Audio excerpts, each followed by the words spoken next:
Welcome to today's PerfectServe sponsored webinar on the bridge model of transitional care. My name is Chris and I will be your operator for today's call. We have just a few announcements before we begin. Please direct your attention to the computer screen as we briefly go through how today's presentation will operate. On your screen, you will see a box containing today's slides. They will advance automatically throughout the presentation. On the left side of your browser, you will find a webcast help icon for technical assistance, as well as a resource list containing a PDF of today's slides and a few other helpful resources. You will also see a Q&A icon to submit a question at any time.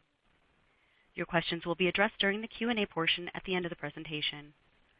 To the right, you will see the idea wall. This is where you can give us your ideas for future webcast topics. Tell us what you want to learn more about, and we'll do our best to deliver. If you are on the phone line but are experiencing any technical difficulties accessing the web portion, please let us know by sending an email to webinars@perfectserve.net. At this time, all participants are in a listen-only mode. Please note that this conference is being recorded. At the conclusion of today's event, we ask that you complete a short survey that will appear on a separate browser window. Please disable all pop-up blockers to ensure that you receive the survey window.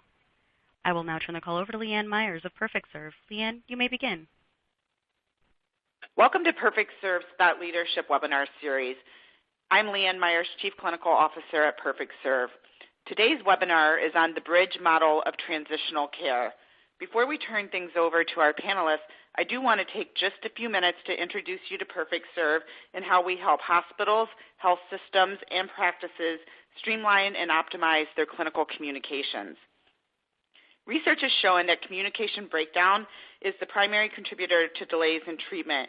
This is because status quo tools and technologies fail to address the complexity inherent in today's clinical communication processes. PerfectServe Synchrony unites physicians, nurses, and other care team members across the continuum and facilitates timely interaction among them. PerfectServe Synchrony also enables our clients to implement communication-driven workflows that facilitate timely care team collaboration and ultimately reduces the time to treatment. We know that many of you on the line with us today are working hard to improve clinical communication processes that contribute directly to care transitions, ultimately reducing readmissions and improving patient care. That is why I am so excited to have the Bridge team with us today to share their transitional care model. It has produced great results, and I think and know you will be impressed. At this time, I am pleased to introduce today's speakers. Jessica Grabowski is the Program Manager at Aging Care Connections, a private, not-for-profit organization dedicated to making a difference in the lives of older adults and their families through community-based services that promote dignity, self-respect, and independence. Walter Rosenberg is the Manager of Transitional Care in the Health and Aging Department of Rush University Medical Center. Jessica and Walter have both been heavily involved in the development, spread, and overall success of the Bridge model, and we're very excited to have them both with us today. Thank you for joining us today, Jessica and Walter, and I will now turn things over to you. Thank you very much, and hello to everyone. Thanks for taking the time to listen today. I can pretty much promise you this will be probably the most exciting Bridge webinar you will attend this week, if not even this month, of all the Bridge webinars you're going to attend. Okay, well, I'd like to start off with a quote that we begin all of our trainings with, and I think it's a nice way to kind of calibrate our attention a little bit. And the quote is, if patient engagement were a drug, it would be the blockbuster drug of the century and malpractice not to use it. And I think this really cuts to the heart of what a lot of us in healthcare are really struggling with right now, which is how do we get our patients more engaged in their own care? There are only so many things that we can do on the medical side of things and in the process side of things, and to then leave the patient to go back to bad habits or unsupportive neighborhoods, and patient engagement is something that the Bridge model very much focuses on. So as a blanket statement for the model and as a guiding principle for Bridge, I'd like you to think of patient engagement and the role that it plays in people recovering in healthcare. So first, a little bit of setting the scene, especially those of you working in hospitals are probably fairly well familiar with a lot of these concepts, but it's important to review them a little bit. First and foremost, of course, the triple aim. the Affordable Care Act is very, very confusing, and for those of us that have had any experience in reading through parts of it, we know that it's very hard to make sense of the thousands of sections of it and how they all fit together. And so I think the triple aim is a great way to think about it in terms of the big picture. And the triple aim, it focuses on improving individual experience, improving population health, and all of that, of course, the trick being while controlling costs. That's the third aim. Now, I think, and the way that Bridge has been evolving over the years is proving this to be very much the case, that the ACA and the triple aim are opening up the doors for different emphasis in healthcare. The emphasis on longer-term population health, so focusing more on outcomes, and as you'll hear me talk about over the next few slides, the difference between volume and value. The big picture way of looking at the kind of forces that are at play in healthcare right now, and this is certainly true in the Chicago environment where I work, but I think across the country as well, is first of all you have consumerism, really big deal. So hospitals and very many clinics are pretty much quaking in their boots because for the consumers, for patients, the choice sometimes is really simple. Do I really jump on the call, wait for a long time to make an appointment, then wait another few weeks, and then go to the doctor just to sit for another 45 minutes before I actually talk to anybody for 10 minutes? Or do I just go to the local Target or Walmart or CVS or some other clinic and get my health care taken care of for the same price or less? It's really a no-brainer for very many consumers. And I have to admit that even though I work at a large academic medical center, sometimes for my own health needs and with my children, I go to the local Minute Clinic because, frankly, it's very quick and it's cheap. And the second force at play here is the population health emphasis. So very much we're trying to get away from episodic care and thinking about populations, longer-term outcomes, all in an effort, of course, to lower costs on the payer side of things, but also to improve outcomes on the patient side of things. And that's a really critical and difficult mix to accomplish. The reason I'm putting these two forces out there for you to consider next to one another is because in my mind, this presents an enormous amount of opportunity for different ways of thinking of providing transitional care and care in general. And the Bridge model has been well served by these forces in that a lot of the emphasis with Bridge, as I sort of alluded to with the patient engagement comment, focuses on psychosocial factors, community resources, and all those things that wrap around the medical services that our patients receive after they leave the hospital. Now, another trajectory we're seeing that focuses on the population health side of things, and I apologize for some of the cutting off of the formatting here, is different models of payment. So essentially we're seeing that Medicare is playing around with different approaches. CMMI has been giving out millions and millions of dollars. CMMI stands for Center for Medicare Medicaid Innovation. So they've been giving out millions and millions of dollars to test new payment and delivery methods. And so now we're seeing things like bundled payments come to the fore more than they've ever been before. Comprehensive primary care and accountable care organizations are really huge. And so as you're thinking about Bridge and as you're thinking about transitional care in your environment, consider that many of the payment models that are coming forward are very much able now to support interventions that really didn't have any dollar signs behind them before, interventions that use social workers, community health workers, and kind of think outside of the box a little bit. And at the end of the webinar, we'll also touch on some more specific sustainability options as they relate to Bridge. Of course, we're in a complex setting. Despite all of this great stuff happening in terms of the big picture, if you look at a specific hospital system or even a clinic that's not even that big and fairly nimble, you'll still see an ingrained focus on discrete episodes of care. The financial incentives, while they're rapidly changing, are still very much volume-based.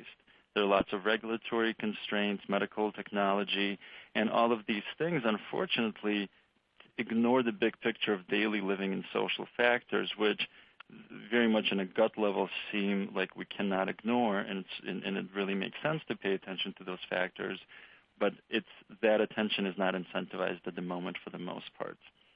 And at the same time, we know there are increasing rates of people having multiple chronic conditions. People are growing older than ever before, but they're also sicker than ever before.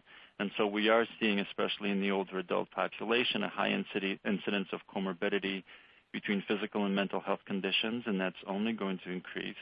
And nearly 50% of folks with chronic conditions have limitations with ADLs and IADLs, activities of daily living and instrumental activities of daily living. So those activities that we need to be able to perform to be independent at home. The social factors that influence health outcomes have been talked about literally for decades, but the literature has been fairly scant in terms of outcomes. More and more is coming out now that shows us that very much issues like food deserts, accessibility to community resources, stress, social support, socioeconomic status, education, all of those things very much play into how people improve after some sort of a medical operation, after they come back from the hospital. And for a long time, this is the kind of information that many physicians and folks in the medical profession sort of nodded at and said, okay, great, yeah, of course, but that doesn't have anything to do with me. I'm doing my medical piece, and this all exists out there somewhere. This was true, but as I'm sure everyone on the phone knows, with many of the reimbursement cuts that are following, increased rates of readmission, ED visits with H caps expanding to CG caps, so patient satisfaction now tracked on the inpatient and outpatient side. Hospital walls they retain their literal meaning, but very much are breaking down figuratively. And so hospitals are reaching deeper and deeper into the community, which is where all the transitional care models are coming into play. A very interesting study by RWJ in 2011 showed that primary care physicians are very much behind this idea, and 4 out of 5 are not confident they can meet social needs, and they feel that this hurts their ability to provide quality care. I think it's a pretty significant statement. IOM recommends creating community links, which assess psychosocial issues, delivering services in the community, communicating issues with the medical team.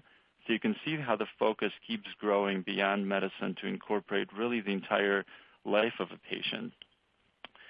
And this is very much met on a day-to-day basis by our siloed healthcare system. So that first bullet point, I think, is very important. Even if we approach developing community links, it's very much a challenge in the sense that as the patient moves from one care setting to another, the accountability shifts with that patient. And therefore, it's very hard to find a home base for someone. And this is something I'll address in a few other slides, and something that really is why transitional care is around. And we have to contend with, of course, different funding systems, delivery, eligibility rules. So there's certainly a lot of sticks in the spokes of our wheels as we try to get the population transitional care thing moving. This is not a new concept. This is a very interesting slide that I stole from Jane Brock, who heads the Quality Improvement Organization, and the leading one in the country out in Denver. And she said that she's a physician who's been practicing for a long time. She said that physicians have been writing about, and these are published works that are cited here, have been writing about the importance of the community hospital medicine connect for a long, long time. And of course, the problem is the incentives aren't there, but fortunately it is changing.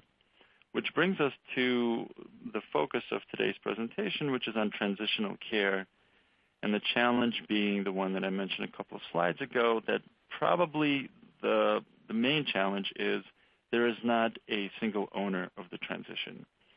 The patient in an ideal setting has a primary care physician that he or she is connected to closely, and that in some ways serves as a figurative home base for that individual. But even if you assume that someone has a PCP that they're active with, they don't really spend very much time there, hopefully. And even the really sick patients don't see their physicians all that frequently. And so you don't end up having a very solid relationship with any of the medical providers. And when you have such a situation, then information sort of falls through the cracks, and there are not many people that will step up and take responsibility for the patient and say, you know what, it's my job to make sure that the big picture of this person's health care is addressed. It's my job to connect the inpatient setting with the outpatient setting, with durable medical equipment providers, housing, et cetera, and that is what very many of the transitional care models out there are doing at the moment. And one thing that makes Bridge a little bit different is that we integrate a lot of focus on the psychosocial and the community side of things while also addressing the medical issues. And of course, we'll get into details a little bit later. The literature is coming forward with more and more support for this type of approach to transitions. So we see that 40 to 50% of readmissions are tied to psychosocial problems. People, just from last year in Health Affairs, people living in high poverty neighborhoods are more likely to be readmitted after controlling for clinical and demographic factors. Really a big deal statement right there. Lee Lindquist out of Northwestern published something very interesting a few years ago that says that cognitive decline takes place while in the hospital and continues post-discharge. So what the article goes on to say is that the MMSE scores for patients drop significantly during a hospitalization. This is for older patients, and don't really come back to pre-hospitalization levels until about 30 days out. So one of the implications in my mind has to do with how we approach the transitional post-discharge period. How much coaching do we do? Which patients are appropriate to be coached, as opposed to how much hand-holding do we do? And that's very much a decision that many hospitals engaged in transitions have to make.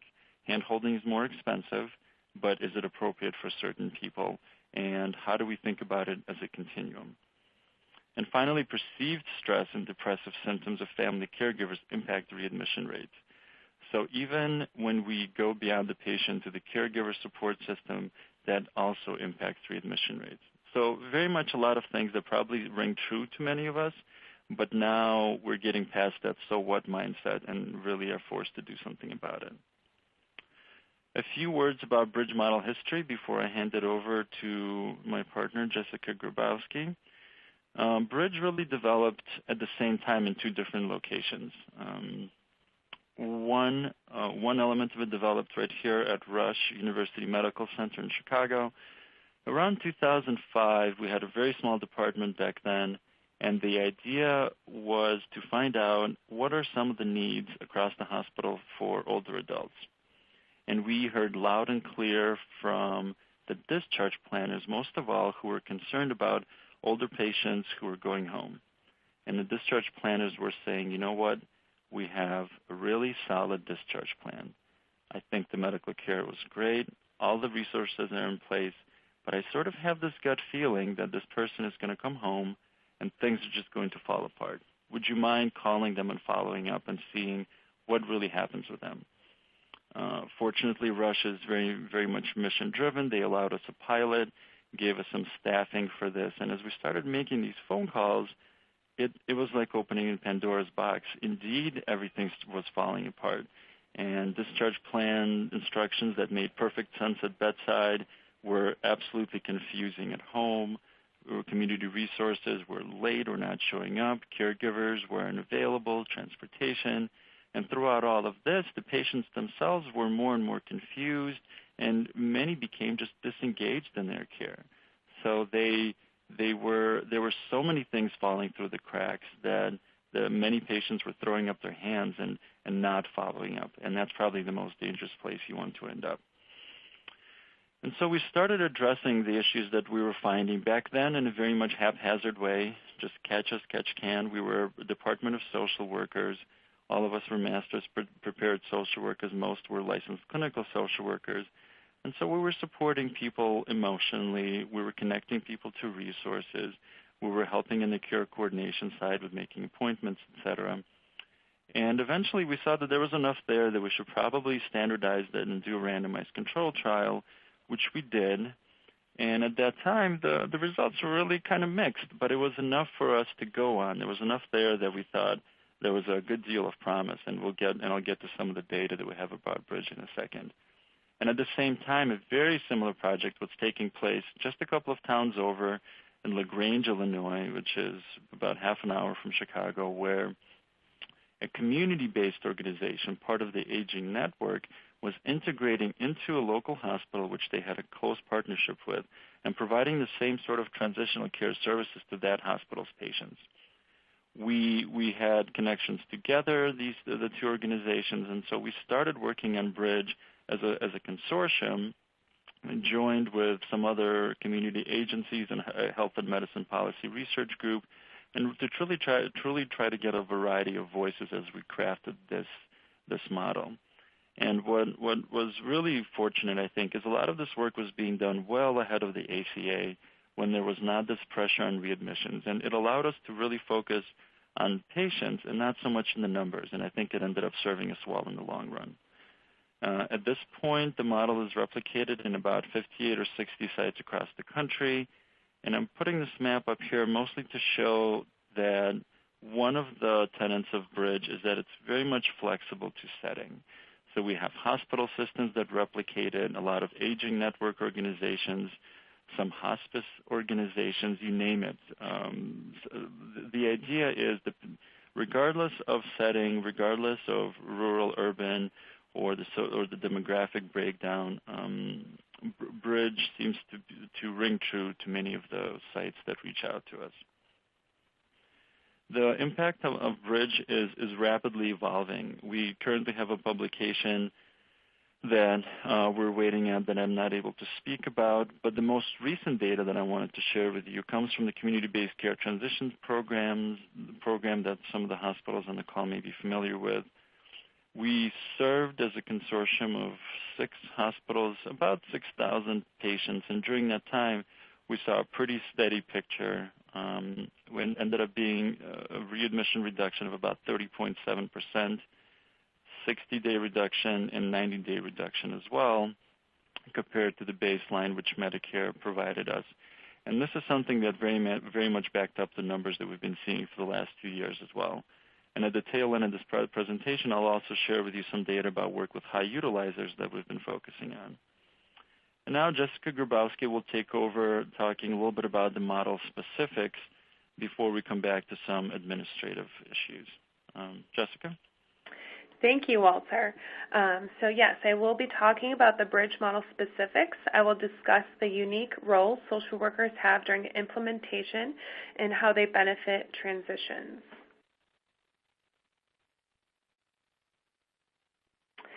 The 3 phases of the Bridge model include pre-discharge, post-discharge, and termination.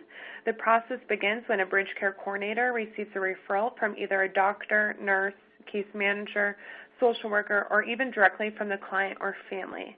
The Bridge care coordinator reviews the client's electronic medical record and then meets with the client at bedside and begins their clinical intervention, which includes a comprehensive social work assessment. At this time, the Bridge care coordinator identifies the patient goal and establishes themselves as the main point of contact post-discharge. 24 to 48 hours post-discharge, the BCC contacts the client or family member.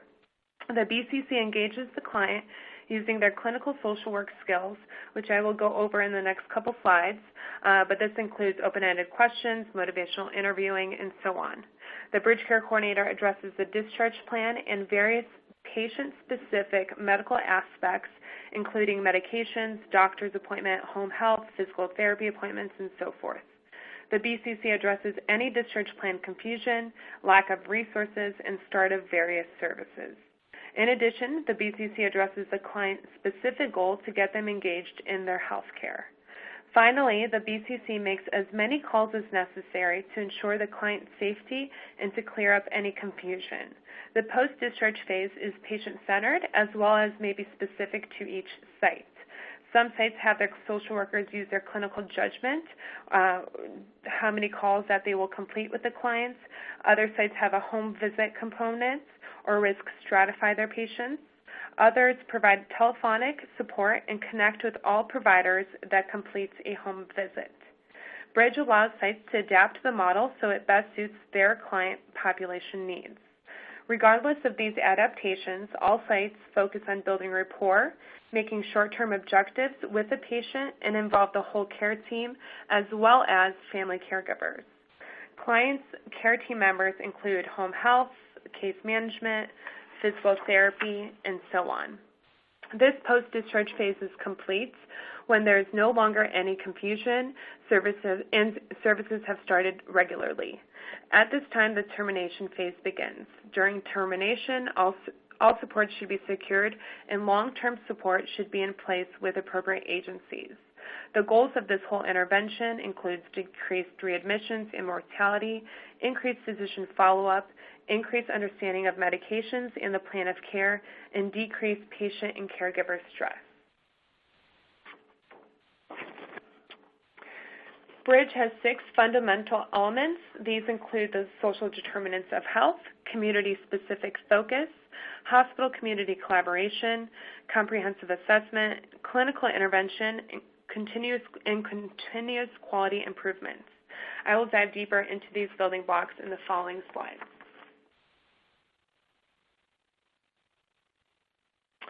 Fundamental to the implementation of Bridge is a strong hospital-community partnership.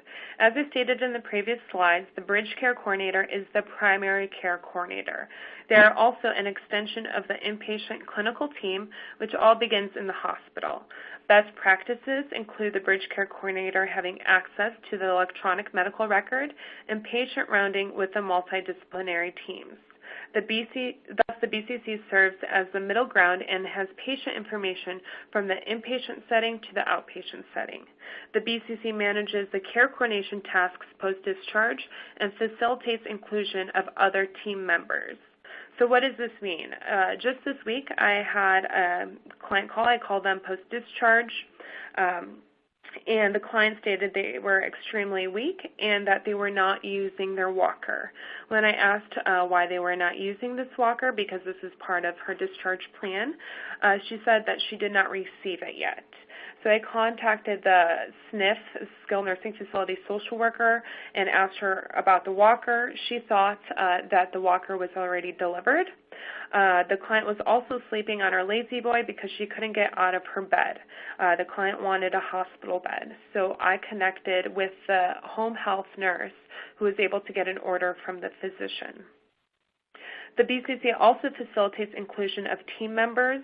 All clients are sent home with a team. They just don't know about it. They may not know about it. So this includes home health, physical therapy, the case manager from the aging network, their primary care physicians, pharmacists, and so forth. An example of this includes Rush's pharmacy residents who connect with all patients post-discharge to identify any medication concerns. Another Bridge site has pharmacists that meet with clients at bedside pre-discharge when medication concerns are present at the hospital and one of the reasons why the person readmitted. An on-site presence at the hospital with a space secured for Bridge is a true symbol of hospital community integration. This is the Aging Resource Center at Shawnee, Illinois, one of our Bridge sites. An ARC is a physical presence that allows Bridge to get its name out, an office space for referrals, a library of resources, and where clients and families can come to discuss with the Bridge Care Coordinator. This physical presence and integration is not a quick and easy step. A lot of our BCCs in various programs start off with a rolling briefcase and work out of their car. They may have to drive 20 miles back to their home base to chart on the clients.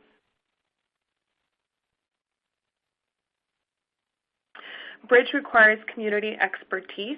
Bridge recognizes that a successful transition is one in which the client gets connected to quality resources in the community. The clients don't live in the hospital, they don't live in the SNF, they live in the community. Bridge does not duplicate services that already exist in the community. Instead, it coordinates services and introduces clients to community resources that they had not known about previously. So, for example, the Aging Network is a very valuable resource that could provide home-delivered meals, homemaker for low-income seniors, caregiver support, and so forth. Volunteer organizations are also a very valuable resource. My site is connected to a volunteer organization that provides free transportation and companionship care in the home. We have found that these are the biggest concerns for older adults in our area. So we're able to connect patients to these services at hospital and skilled nursing facility bedside. Lastly, the Bridge Care Coordinators must understand the impact culture has on treatment. Some herbal remedies may negatively interact with medications. Culture may also impact whether or not the client will see a physician post-hospital stay. Partnerships are a fundamental component of the bridge model. Partnerships that are pre-established and allow for timely data transfer and expedited services are key. So, for example, I'll discuss that volunteer organization that provides transportation and companionship in my area. In the past, the bridge care coordinators at Aging Care Connections would inform clients or patients of this volunteer agency at bedside, provide their brochure and their phone number, and inform them of the intake process. Although we knew these services were greatly needed, we realized that they were not getting utilized by these clients. The clients themselves were not calling post-discharge and completing the intake form. So we had to figure out a different way. We met with the volunteer organization and brainstormed ways we could make this process easier for the clients. The volunteer organization provided us with the intake form so we could complete this form for the patients at the hospital and scan it directly back to the volunteer organization.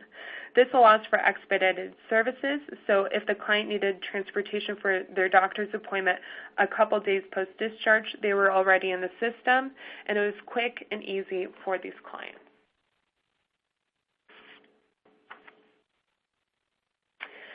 The Bridge Care Coordinator facilitates and maintains relationships with interdisciplinary team members. They are an expert in community resources, and they know how to smoothly navigate through these systems and resources.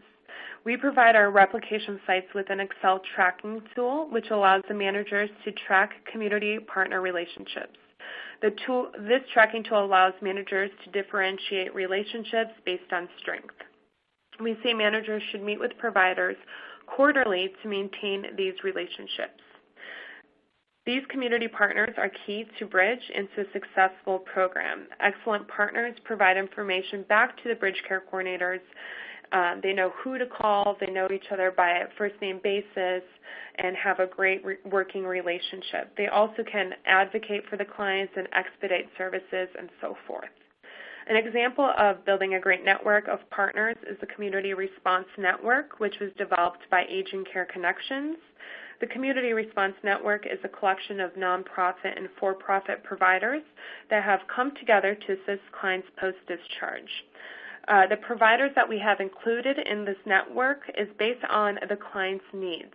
Clients' needs that were identified just working through this with the Bridge program, the clients, what they told us that they needed. So we included homemaker services, home-delivered meals, home modification, providers, animal care, handyman services, and even hairdressers that go to the home. We had a client that wouldn't go see her doctor post-discharge until her hair was all done.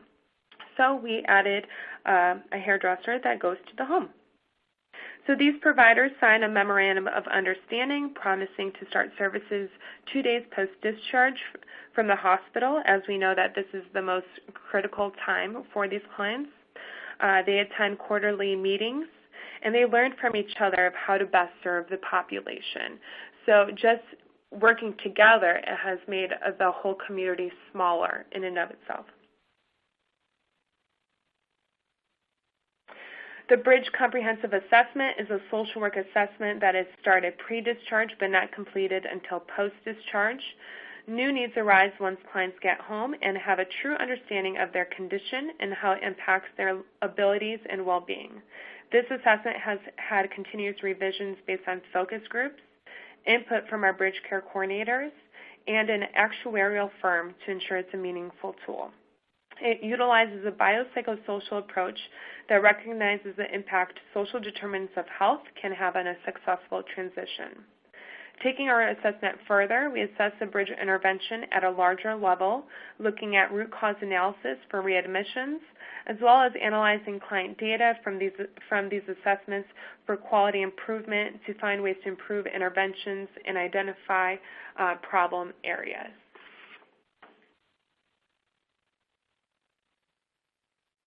The fifth building block for Bridge is clinical intervention. The Bridge intervention is led by master's prepared social workers.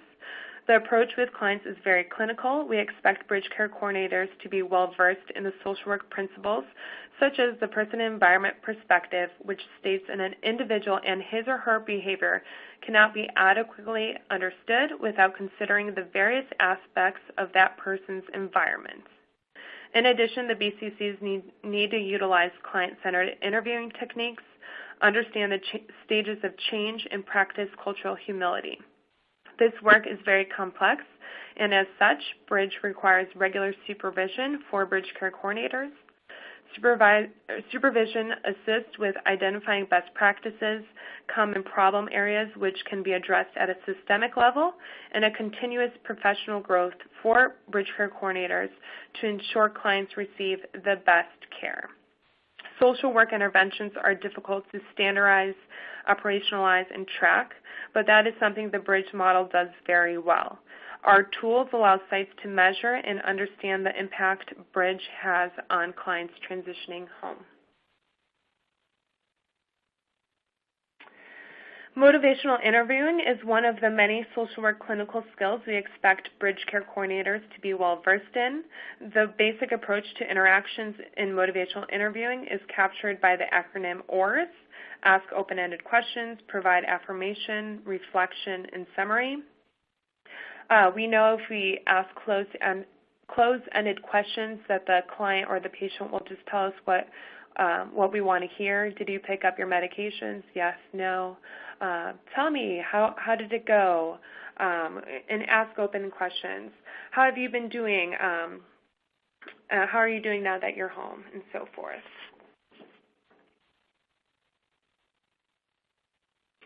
Goal setting and attainment is utilized as a way to empower clients and help them see that they can recover and take charge of their health. So in thinking about the model and its scope, the bridge care coordinators are here to meet the client's objectives, not long-term goals. Objectives are baby steps. They are realistic and measurable. They can make the client feel empowered and motivated. While goals are broad and long-term, they may feel overwhelming and cannot be accomplished overnight. While bridge care coordinators do not directly assist in meeting their long-term goals, they collaborate with the providers on each patient's team to connect these short-term objectives and transitional care needs into long-term goals. So, for example, Tom, a client who is newly diagnosed with diabetes and has a goal of eating better. The bridge care coordinator works with Tom to set short-term goals of eating better for 2 weeks. The bridge care coordinator contacts the client twice a week to see how he's managing and if he's meeting his goals. The bridge care coordinator also connects Tom to a nutritionist, food providers that make low-sugar meals, and take charge of your health classes through the local care coordination unit or area agency on aging.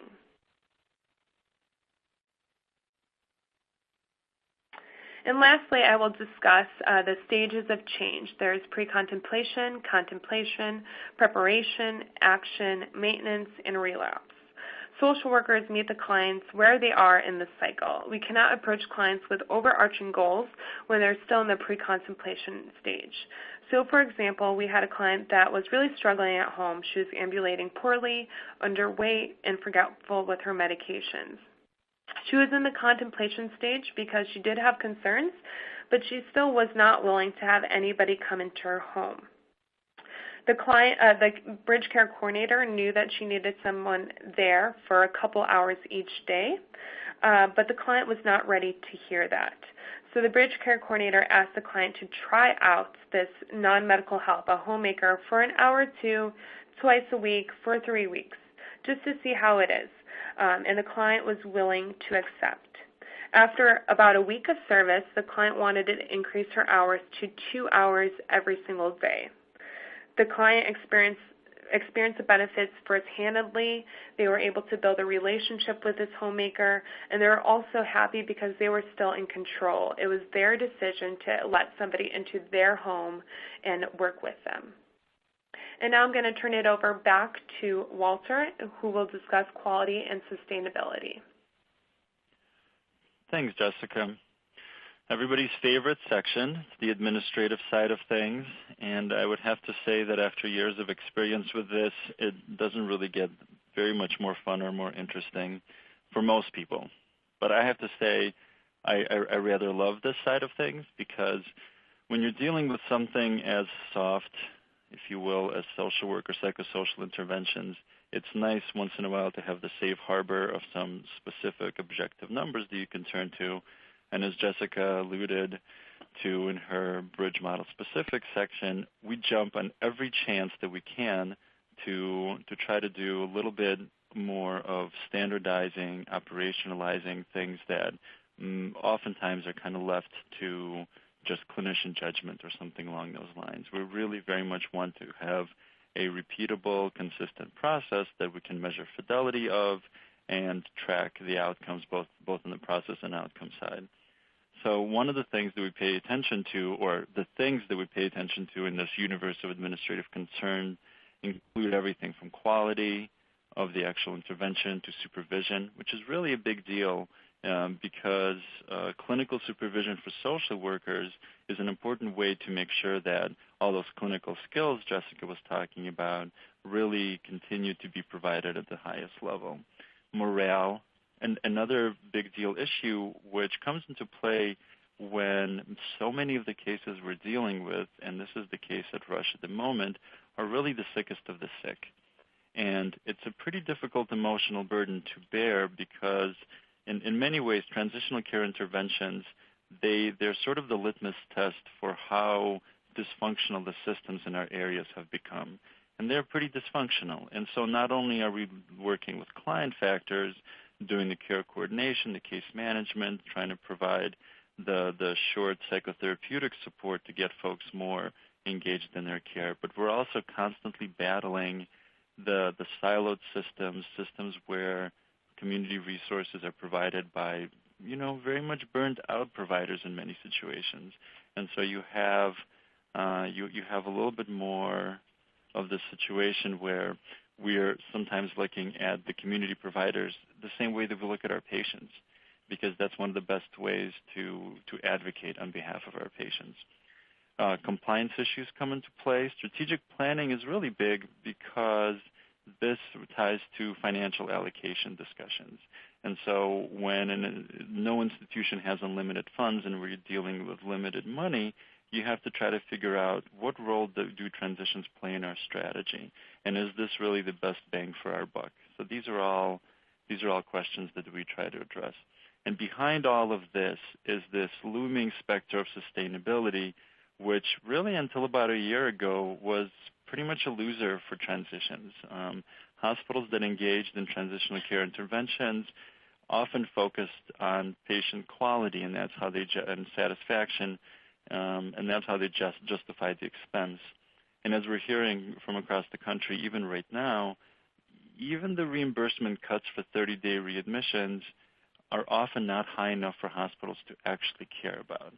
I have to say that's the case at Rush, and I'm grateful to be part of an institution where they invest in this model and in my team, not for financial reasons, but because they very much believe in the quality. And unfortunately, not all hospitals can afford to do that.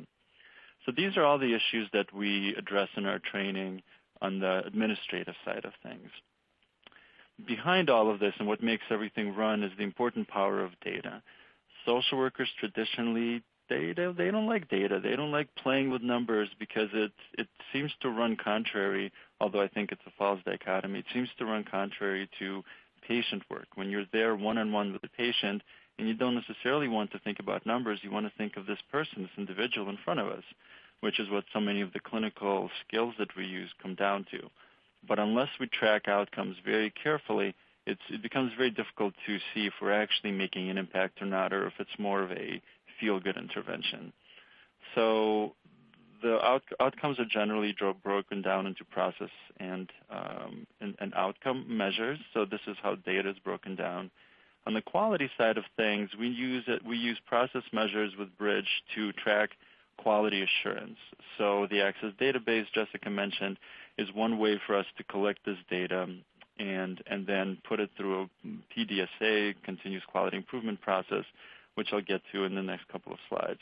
On the outcome side, this is where the quality improvement piece comes, because if process measures tell us that we're doing things the way we're supposed to, outcome measures are telling us if they're giving us the outcomes we're looking for. And both of those data points come into play with sustainability, of course, because outcome measures are important to funders, if there's any involvement with ACOs or bundles, and insurance companies. And so insurers, as we know in healthcare, they make everything tick. And so the financial side of things, the utilization outcomes are of greatest importance here.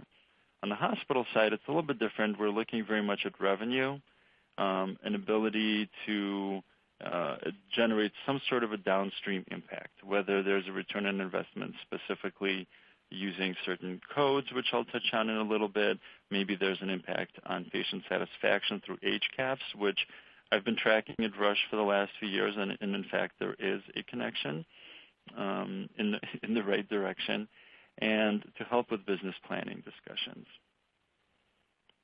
We noticed about 4 or 5 years ago that we accidentally wandered into the lean world. The lean world is something that helps us look at our systems from a perspective of getting rid of waste, looking at quality, really streamlining all the operations, and getting to the root cause of things.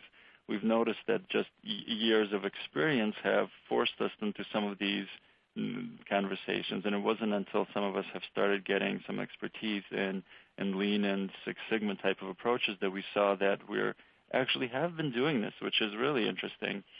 And one of the biggest components of all of this that I have to say that drove the model in the beginning is the root cause analysis approach. We used the 5 whys, and we still do frequently. And that's what, and you can, if you're not familiar with this, you can Google it. And so it's a very simple, very effective process. But another big component of all this is the go and see approach. So we want to have as much contact, not just with our patients, but with our providers as possible, so that in the entire trajectory of the patient experience, whether in the emergency room, observation stay, inpatient stay, post-discharge follow-ups at the PCP or specialist's office, and then everything in between in terms of community resources, by having a first-hand discussion with all of those providers, the patients, and their caregivers and families, we get a comprehensive look at what does each individual patient go through.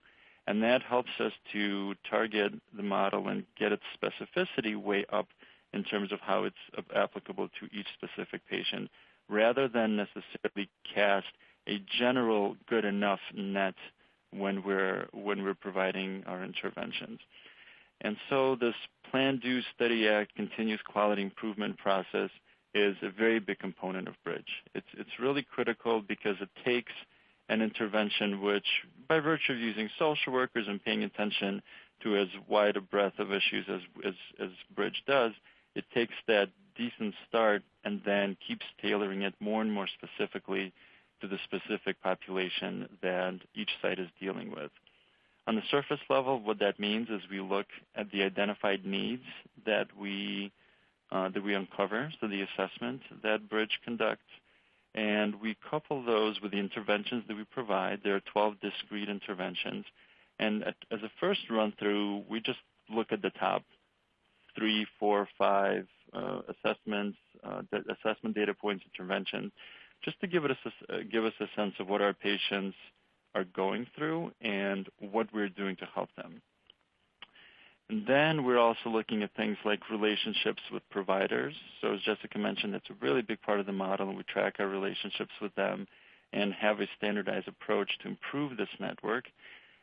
And the golden ticket here is connecting this process data with outcome data.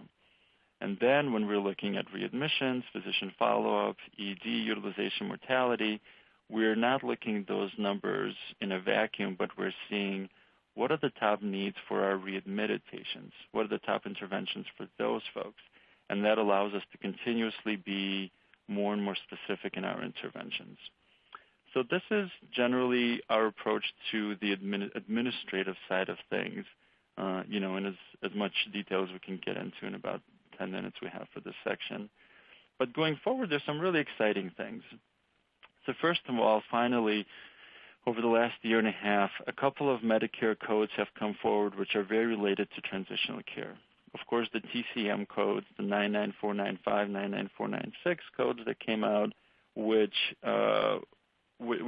kind of set up a 1-2 punch where first you must communicate, for those of you that are not familiar with the codes, you must communicate with the patient post-discharge, provide patient education, very much the kind of things that we're doing through Bridge.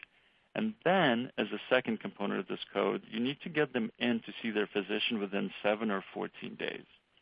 Now, if the patient has a high complexity, a high medical complexity, and are in to see their physician within 7 days, that's one of the codes, and it's a fairly high reimbursement. The other code is for folks with moderate complexity and those that get in to see their physician within 14 days, and that's another code, a slightly lower reimbursement, but both amounts are substantial. And for the last couple of months here at Rush, we've been piloting using those codes as one potential sustainability avenue. And on paper, things are sort of working out right now. Now, licensed clinical social workers are not approved to bill these codes. And so what has to happen is there must be a relationship between an outpatient clinic or the outpatient side of a hospital system and the social workers providing these phone calls so that there could be some sort of a revenue sharing arrangement. We're also focusing at several of the Bridge sites in Illinois on a nursing home deflection program, just to get a sense of how successful Bridge is with that. And that's been going very well. That's a statewide initiative, and out of, I think, 5 or 6 sites across Illinois, 2 of them are using Bridge, and we'll get some good data from that, I'm hoping. Jessica's site has an exciting program that looks at Bridge with an extra emphasis on caregivers, although certainly caregivers are a big component of all of the work that we do. We're also both piloting a technology platform to try to get a sense of what if we add an extra software, an extra tool to try to get a sense of the technology side of things and how it's helping us. And so we've just started piloting Care at Hand. It's we don't have any data from it yet. The jury is still out, but there are a lot of promising outcomes from that we're hoping to use.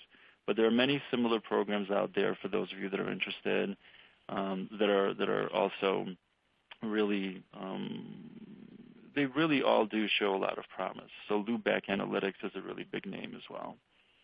And finally, last but not least, for about the last year, about half of my 10-person team has been working on a high utilizer population, which includes a lot of Medicaid folks and Medicare folks.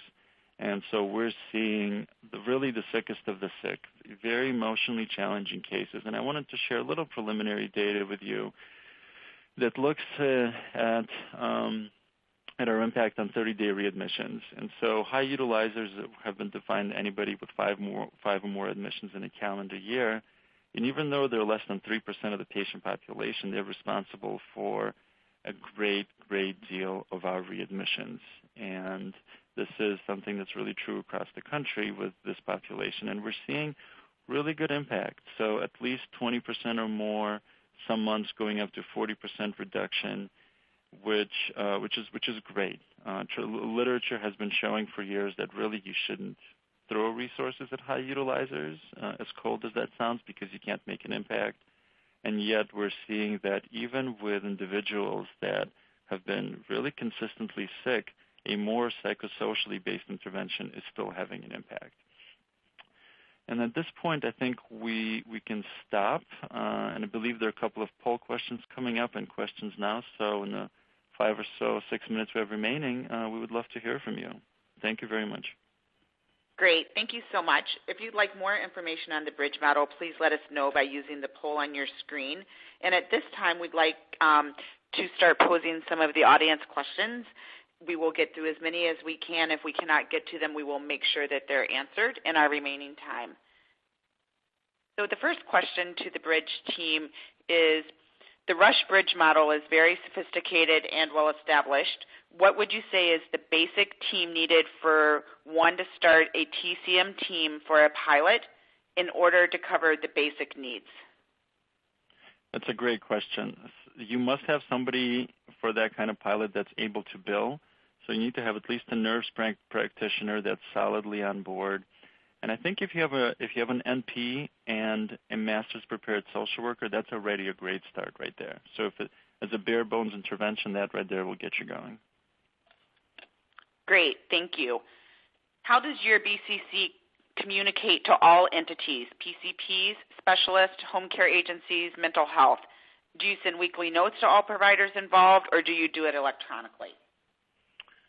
I'll let Jessica speak to her side. And for us, it's a mix, and we're very much actually looking for technological solutions to improve this. At the moment, it's both electronic, sometimes via email. We have conference calls that we pull together around complex patients where we try to get physicians, social workers, home health agencies, and palliative care frequently because of the sick nature of the individuals together in a single call. And really, we also attend rounding, face-to-face rounds in the hospital. So really a mix. I think the technology can really speed a lot of this up, and so we have a lot of high hopes for that too. Jessica, what about you? Yeah, for our site, and I would say for most bridge sites, it's kind of a mixed bag, and it really depends on your relationship with those specific providers. So I'd say most of the communication is telephonic, or during, if it's on the inpatient side, during the multidisciplinary teams that we go on, but post-discharge, it'd be telephonic. We do have 3 primary care physicians' offices that we go to as well, and we provide that information via email to those physicians and to their nurses. Great, thank you. Next question is, what patient criteria for inclusion in the bridge model do you find useful? Oh, that's the million-dollar question. I think this very much depends on the setting and your specific population. We started focusing on 65 and older with 2 or more chronic conditions and 7 or more medications, so a little bit of the polypharmacy piece. This was way back when we were doing the randomized controlled trial in 08 and 09. We've purposefully kept a bridge non-diagnosis specific because I think the mechanisms we're dealing with are appropriate really to any diagnosis. But we've been progressively loosening the criteria over time.